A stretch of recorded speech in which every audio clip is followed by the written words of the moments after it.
Good morning, students. So, today we are going to discuss our chapter A Treat for Mosquitoes. So, इस particular chapter में हम लोग mosquitoes और mosquitoes से होने वाली डिजीज़ मलेरिया इसके बारे में पढ़ेंगे और समझेंगे। तो इस चैप्टर में क्या होता है कि एक स्टूडेंट हैं, उनका नाम है रजत, और रजत बहुत लंबे वक्त के बाद वो स्कूल आते हैं। तो जब रजत स्कूल आते हैं तो उनके जो फ्रेंड्स होते हैं और जो उनके क्लासमेट्स होते हैं वो उनसे पूछते हैं कि रजत, आप इतने वक्त के बाद स्कूल क्यों आए हो, मतलब आपने इतनी सारी छुट्टियां क्यों की।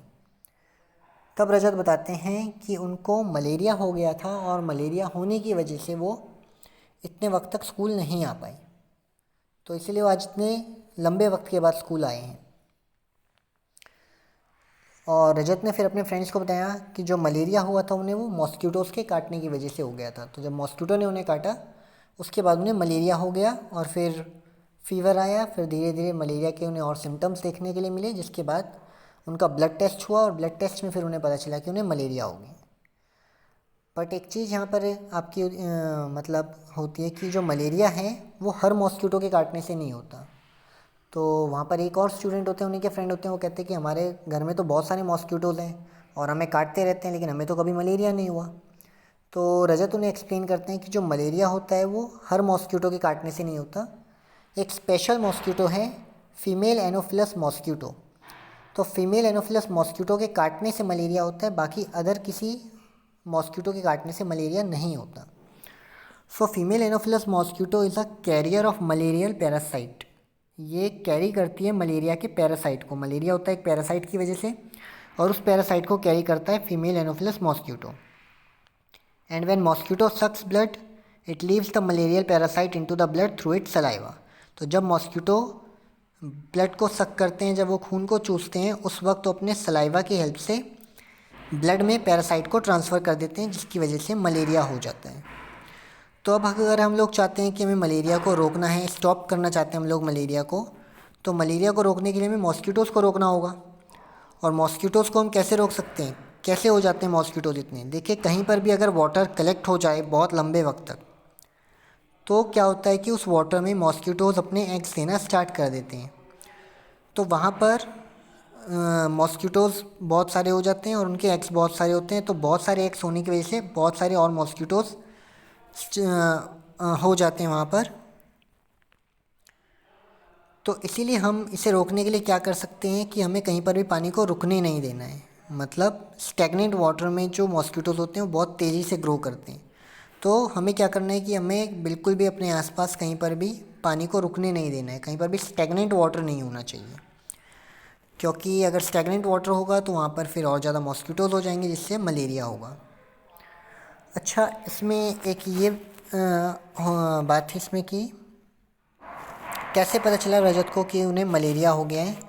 तो स्टार्टिंग उसकी किस तरीके से हुई थी कि पहले जब भी किसी पर्सन को मलेरिया हो जाता है तो उसके कुछ सिम्टम्स होते हैं। वो सिम्टम्स जब दिखते हैं तो उसके बाद लगता है कि शायद मलेरिया हो गया उस पर्सन को। तो सिम्टम्स में क्या होते हैं कि फ़ीवर हो जाता है, हेडेक और बॉडी पेन, मतलब सर में बहुत ज़्यादा दर्द होना, बॉडी में बहुत पेन होता है।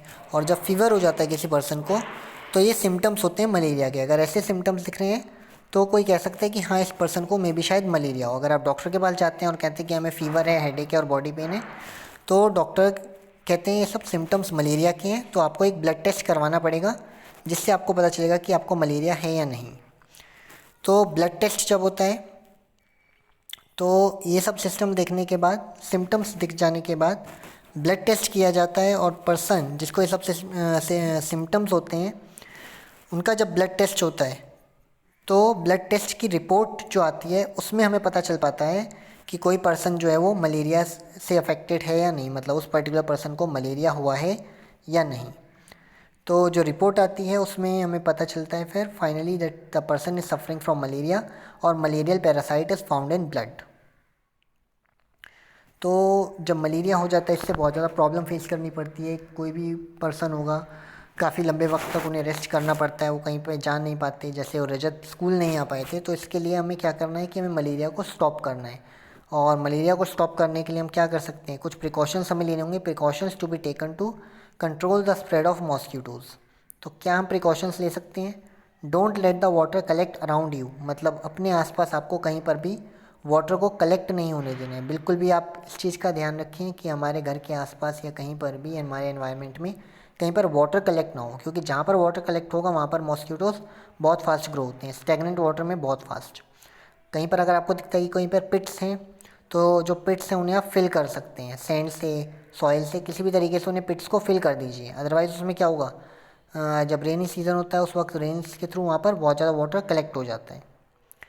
और क्या आप कर सकते हैं, keep the water pots cooler and tanks clean. तो जो आपके वाटर पॉट्स हैं, कूलर्स हैं और टैंक्स हैं, उन सबको हमें क्लीन रखना है और एवरी वीक, हर हफ्ते हमें उसे ड्राई करना है। और आप क्या ले सकते हैं इसमें precaution, that use the mosquito nets and repellents. तो घर में जब हम लोग सोते हैं तो सोते वक्त हमें मॉस्किटो नेट्स और रेपलेंट्स का यूज़ करना चाहिए। तो मॉस्किटो नेट्स और रेपलेंट्स का जब हम यूज़ करेंगे तो उससे क्या होगा, हम लोग प्रोटेक्ट हो पाएंगे मॉस्किटो से एंड मलेरिया से। तो हमें अपने घर के आसपास बहुत ज़्यादा सफाई रखनी चाहिए और पानी को बिल्कुल भी रुकने नहीं देना है।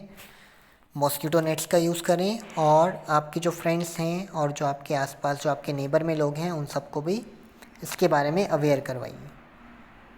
So this is all about your chapter. Thank you and have a nice day.